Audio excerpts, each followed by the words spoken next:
কান্না করলে তো আমরা বলতে পারবেন না। লাউ লাউ লাউ সালাম স্বাধীনতার ঘোষক জিয়া, আজকের এই দিনে জিয়া তোমায় মনে পড়ে। মহান বিজয় দিবস, কিন্তু বিজয়ের একটা বড় অংশ ভারত হাইজ্যাক করে নিয়ে গেছে। বিএনপির এমপি হলে, রাষ্ট্রপতি হলে বা কোনো কিছু কমিশনার হলে হলাম। সম্মানিত দেশবাসী, বিশ্ববাসী, আজকে বিজয়ের এই দিনে জিয়া তোমায় পরে মনে। লও লও লও সালাম স্বাধীনতার ঘোষক জিয়া। আসলে এই 16ই ডিসেম্বরকে কোনো একটা রাজনৈতিক দল তাদের নিজেদের সম্পদ মনে করে ব্যবহার করছে।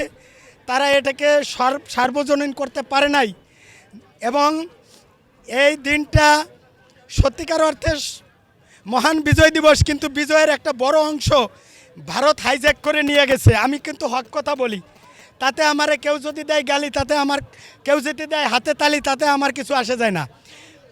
যখন অরোরাও সিংয়ের কাছে জেনারেল মিয়াজি আত্মসমর্পণ করে, সেটা কিন্তু অরোরাও তো আমাদের বাংলাদেশের কেউ ছিল না, জেনারেল আতাউল গনি ওসমানী ছিলেন বাংলাদেশের। সুতরাং তারপরেও আমরা স্বাধীনতা, আমি নিজে 71, আমার বাবার নাম 47, আমার ছেলের নাম 24, আমার আরও সন্তান আছে। 7ই নভেম্বর 52, অন্যান্য সময় আছে 75, একটা অংশ গণতন্ত্রকে রক্ষা করছে, বাকশাল থেকে দেশকে মুক্ত করছে।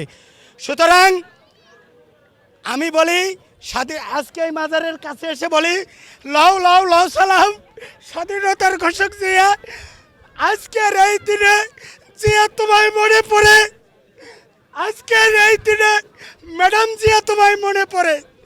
এইটুকু আমি বলতে চাই, আর বেশি কিছু বলতে চাই না। ধন্যবাদ। আসসালামু আলাইকুম রহমতুল্লাহ।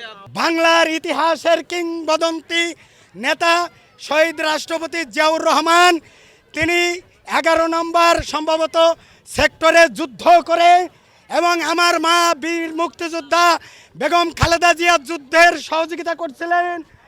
এই যাকে বাদ দিলে স্বাধীনতার স্বাদ পাওয়া যায় না, তাই স্বাধীনতার প্রকৃত স্বাদ আস্বাদন করার জন্য জিয়া মাজারে তাকে একটু শ্রদ্ধা নিবেদনের জন্য, তার কবরে, তার মাজারের পাশে এসে একটু সালাম দেওয়ার জন্য, যে লাউ লাউ লাউ সালাম স্বাধীনতার ঘোষক জিয়া।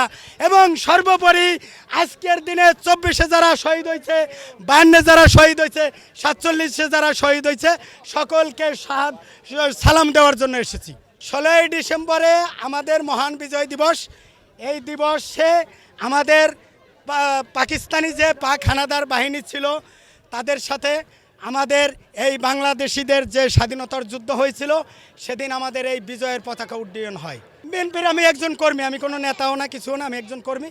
আমি বিএনপির দুর্দিনেও ছিলাম, 11-এও ছিলাম, আগেও ছিলাম, এখনও আছি, ভবিষ্যতেও আল্লাহ যদি রাখে থাকবো। নমিনেশন বড় কথা না, দলের হাইকমান্ডের বড় কথা। দলের হাইকমান্ড যদি আমাকে নমিনেশন না দিয়ে ভালোবাসা দেয়, তাতে তো আমার নমিনেশন হচ্ছে ভালোবাসা বড় কিছু। ভাই এত কিছু না, আমি বিএনপির এমপি হলে, রাষ্ট্রপতি হলে বা কোনো কিছু কমিশনার হলে হলাম, না হলে আমি বিএনপির কর্মী হিসেবে থাকি, তো অনেক ধন্য আল্লাহ রে। ভাই ভাইরাল হওয়ার জন্য তো, হাদিবার জন্য ও বিভিন্ন মিডিয়ায় শহীদ মিনারে সর্বদলীয় অনুষ্ঠান হয়েছে, বুদ্ধিজীবী অনুষ্ঠান হয়েছে, কোথাও যাই নাই।